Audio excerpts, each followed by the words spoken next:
It's okay that you suck at podcasting, Jimmy.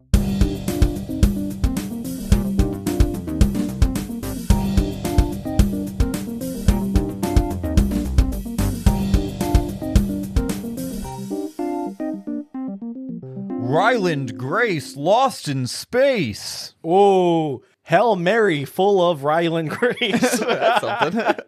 That's got to be intentional, right? That'd be Peter Weir, though. His creation, basically. Peter? That's his name, right? Peter Weir? No, Andy Weir. Who's Peter Weir? Now, why'd you bring him up? This is Avant-Garbage, where two guys trashes another guy's podcast. I'm Barry. I'm Jimmy. Sometimes we talk about movie news, but today we're talking about a new movie. Which one? Project Hail Mary. Yeah. So we'll do our non-spoily review of Project Harry Mail. We'll give our recs. We will do a spoily review. Mm-hmm. We'll rate that thing. Yep. Spit on it. We'll rate it again. And then we have trivia. And we end, of course, with corrections. Jimmy, what's the story here? You want to read the synopsis? I just want to put a disclaimer. After we spit on it, our ratings pretty much stay the same, though. That's true. Yeah, we just like to do that. Yeah. Science teacher Ryland Grace wakes up alone in a spaceship light years from Earth. As his memory returns, he uncovers a mission to stop a mysterious substance killing the sun and save Earth. Mm-hmm. An unexpected friendship may be the key. Yeah. Directed by Lord and Miller. Lord and Miller. Written by Drew Goddard, and Peter Weir. of course. And it stars Ryan Gosling. Uh-huh. Can you name anybody else? There's a big rock. There is a big rock. Like a rock guy. I was about to say Oliver Stone, but I think that is Trump's old lawyer, maybe. The guy who dresses like a Batman villain, yeah. Right? It's Ray Oliver? Peter Oliver? For who? The guy who does the puppetry. James Ortiz. Kind of the same letters were in between those. There's also the woman who's never been in an American film before. Mm-hmm. Sandra Hüller. She was in Anatomy of a Fall. Yep, of course. And AT&T girl. Yeah, right. Yeah. The greatest character of all, Earth. Wait, that's not even in this. Well, some of it. Some of it, yeah. Yep. Yeah. Supporting actor. Yeah. Could win best supporting, but I don't know. It might have to be posthumous because we're going to destroy the Earth this year probably before Oscars come around again. Love that for us. But, if Heath Ledger could win it posthumously, so can the Earth. So, what were your thoughts? I think it's a really good movie. I don't know if it's as good as The Martian, but I think it is really well made, cinematic in scope, looks really good. Ryan Gosling's endlessly watchable, and it works. Mm-hmm. I don't know if it's more than that for me, though. Okay. What did you think?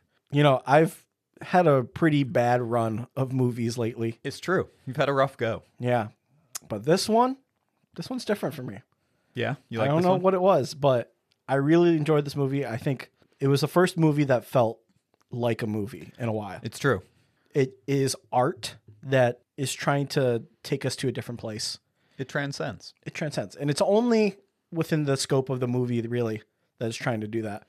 I think a lot of movies, the issue I have is they're trying to say something, mm-hmm. and it just falls flat. Mm-hmm. This movie is just what it is. Yeah, like they want to say something and they kind of construct the movie around it rather than making mm-hmm. just like a compelling movie and having it say something. Yeah. I think one of the greatest features of this movie is mm-hmm. that how practically done it was. Yes. My understanding is they filmed it mostly in order, which I think that lends to a certain continuity that I think works well for this. Mm-hmm. And there was no CGI from what I understand. Like these were all sets. Like, there's no way it was no CGI. There is some kind of discussion around this online. Okay. No green screen or blue screen, which doesn't mean no CGI. It means that all the sets were built practically. Right. And there wasn't like a blue screen or green screen to expand the set. Roger that. Okay, so a lot of that being practically done, including mm-hmm. this puppet rock, which is not a spoiler because the trailer spoiled so much, but mm-hmm. maybe that's why it feels like a real movie to you. Yeah. I think that's a reasonable theory. Yeah, I think going into it knowing all the art that was behind it, like the puppeteering, the visual effects, the practical sets, and the use of film tricks, like, I don't know if you know what dirtying the frame is. Tell me. I think a lot of movies, when you look at a shot, it's just like uninterrupted shot of the character, and that's like most of the movie, right? Yeah. And this one, it's like you're confined to this small set of the spaceship. And so they find ways to shoot the character through parts of the set. So you get a sense like you're in that space, which I think really adds to like the tone of it. And I think Lord and Miller just have like a really dynamic direction for their stuff. Like it's, you can see it in their, how they treat like the Spider-Verse movies, for example. You see like this frenetic, like we want to shoot things in interesting ways, and it keeps the audience on board and keeps the pacing going. I think that stuff's really good, and I do like the way it flips back and forth to him in space versus how he got to space. I think once the Earth stuff falls away, I think the pacing slows down a lot. That's like really my only critique of this movie. Yeah. I thought it was like really rip roaring because of how great and engaging the filmmakers are. But then there was a point where it slowed down and it felt like a little bit of problem.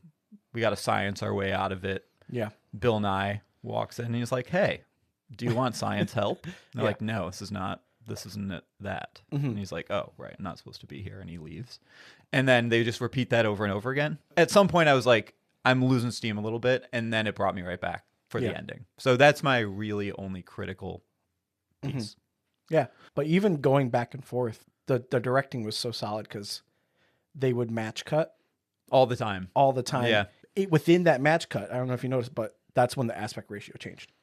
I didn't notice that at all. Right? So it's like you're focused on the match cut so much that you don't even notice the screen got bigger. No, it's totally true. Yeah. It could also be because I have glasses and I have no peripheral vision. Yeah. But they had it, the IMAX ratio, and then they shrunk it to IMAX ratio in the present, the 2:1 for the past. Otherwise, music was okay. I think it could have been better. I feel like...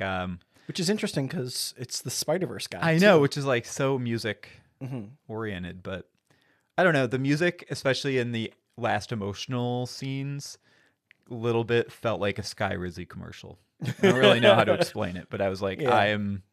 Royalty-free this music. doesn't feel right. Yeah, maybe that's exactly what it is. Like, oh, wait, is this a instrumental of The Greatest Showman? I don't know. That's my only other critique, I suppose, which makes me sound like I'm down on this because I made even compliments and even critiques, but that's just because I'm a glass half full kind of guy. I did say the music in Wuthering Heights was a big turnoff. So that is my kind of turnoff for this movie. But then you were like, but him putting that little woman in a dog collar is a huge turn on. Remember you turned and said that to me? During which movie? Yeah, you're right. They keep doing that. Also, I think every movie we see, someone throws up. Okay. Let's test that out. What about in this one? I want to have, I don't know what we'll call it. He threw up in the cone. Yeah, he did. We'll call it Vomit Minute. Welcome to Vomit Minute. This is Vomit Minute, our segment in Avant-Garbage. Yes, he throws up in a cone. Okay, but I want to put that pin in now for every episode to come. Okay. Because this should have been an ongoing series because it's in literally every movie we watch, someone throws up. Okay, Wuthering Heights. I don't remember if someone... It's like you forget, but like when you're in it, you're like, oh yeah. Like we would have forgotten in 2 weeks from now that Ryan Gosling throws up in this. However, we remember because we just watched it. The Bride. It's in The Bride. Yeah. It's in The Bride for sure. That's all the movies. That's all of them. Total. It stinks because we were just kind of getting going with this podcast, but like that's all the movies they're doing. So we're Send done. Help, maybe? Someone definitely throws up and Send Help. There's no way. Yeah. But anyway. I think he might have thrown up at her tuna salad. Yeah, exactly. Yeah. He throws up when they eat the poison. There you go. There we go. Yep. Ryan Gosling's great. I think this is a culmination of his work, you know? Doesn't work without him. Yeah. He's got a little bit of the stoicism that he had back in like the early 2010s. He's really been on a comedic role, like Rampage right now. Ever since Shane Black discovered that he's the funniest man alive. And what's that movie with Rusty Crowe? Nice Guys. And the Nice Guys? Yeah. That's been his... Just watched that this last weekend. Isn't it great? It's so good. The scene where he has to break the window is the funniest scene imaginable. Or when Russell goes like breaking his fingers or something, he just screams. Oh, it's so good. The holding the bathroom stall door open with his leg. Movie's incredible. So good. Would recommend that. That's not my streaming rec, but definitely recommend that. If you watch any Shane Black movie and you will be happy. Kiss Kiss Bang Bang is so good. So good. And Iron Man 3 is even really good. Yeah. And I don't know. I think looking back, that movie's better than people were giving it credit for. Anyway, doesn't matter. Yeah, that's his best work, I think. Lord and Miller, I mean, they haven't directed anything since, 22 Jump Street, like live action? Potentially. That's a trivia question. So I'm going to leave the door open. Okay. Maybe. That sounds right. Yeah. And Greg Fraser, amazing cinematography. He did Dune, Blade Runner. Sorry. Oh, he did the Batman. Yes, well. the Batman 2. Oh, so good. No, just one. He's not doing two. Is that confirmed, actually? Whoa. The live audience finally appreciated a joke I told. Thank you. Thank you guys so much. He's not doing the second one. Okay, interesting. Yeah. But yeah, I really like the movie. Barry's likes it a little bit less. Yeah, but I like it. Yeah. I'm positive on it. So what were your streaming recommendations? My streaming rec is a weird one. I feel like a movie that went underappreciated that I would say is a more ambitious and like subtle space movie. Are you going to say E.T.? In a similar ilk is... No, I'm not going to say E.T. Paul. Paul? No, I'm just kidding. Is the movie Ad Astra. Oh. It's kind of great. Brad Pitt.